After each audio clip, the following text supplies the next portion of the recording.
चला पुढे घ्या. कुर्ला में रविवार को एक मर्डर का केस दाखिल हुआ था, जिसमें एक अननोन डेड बॉडी मिली थी. एक यंग लड़की की डेड बॉडी थी और उसको एक सूटकेस में रख के मेट्रो का काम SCLR रोड पर चल रहा है, उसमें पतरे लगे हुए थे, उसके अंदर सूटकेस पे बॉडी को डंप किया था. उसके बाद क्राइम ब्रांच की टीम ने उस पर काम करना शुरू किया और इसमें यूनिट 11 को लीड मिली. तो हमारा जो तांत्रिक विश्लेषण था, CCTV चेकिंग वगैरह थे और साथ में हमें इंफॉर्मेशन मिली, उसके बेसिस पे बॉडी आइडेंटिफाई हुई कौन है. और साथ में ये भी पता चला कि वो एक लड़के के साथ रहती थी और उसके घर का भी पता चला और वो लड़का भागने की कोशिश कर रहा है. तो यूनिट 11 की टीम थाने में वर्कआउट कर रही थी. At the same time unit 5 की टीम ने भी और एविडेंसेस इकट्ठा किए और जो आरोपी लड़का है, उसको यूनिट 11 की टीम ने थाने स्टेशन से कल लिया और उसको अपने पास फिर फर्दर इंट्रोगेशन के लिए यूनिट में लेके आए.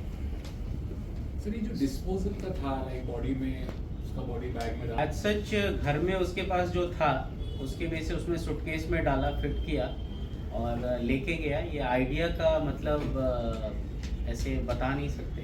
पहले वो बॉडी को लेके बाहर जाने की फिराक में था. उसका जो मूवमेंट है LTT टर्मिनस पे हुआ था.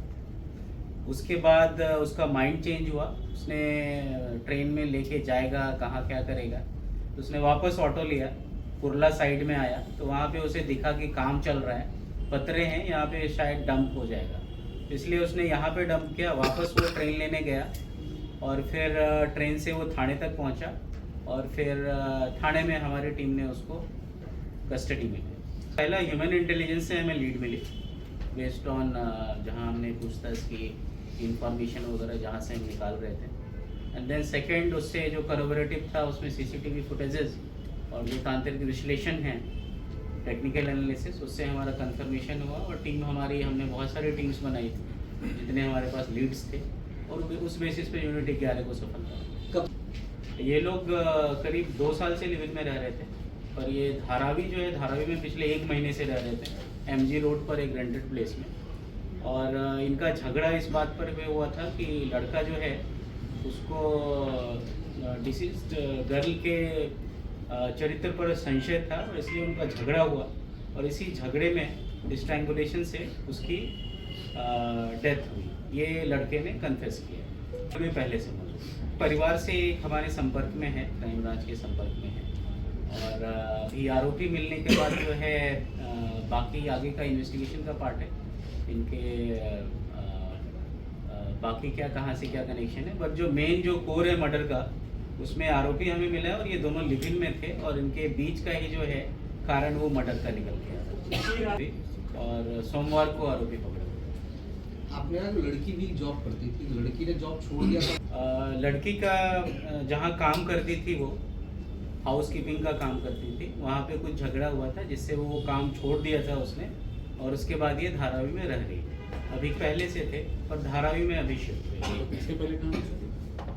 इसके पहले ये मुंबई में दूसरी जगह रह रहे थे और ये एक दूसरे से कोरोना के टाइम में कांटेक्ट में आए थे और ये उड़ीसा में इनका घर है, आसपास ही बगल के गांव में ये रहते. बट वो लोग मिले यहाँ? आरोपी स्कूल से पढ़ा है पर ज़्यादा पढ़ा लिखा नहीं है. अभी एक स्वीट्स की दुकान में काम कर रहा था और लड़की हाउस कीपिंग का काम कर रही थी, घर काम का छोटे मोटे ऐसे काम कर रही थी और अभी बेरोजगार है. तरह उसके ठीक सामने एक पब्लिक टॉयलेट भी है, तो वहाँ से कुछ नहीं था.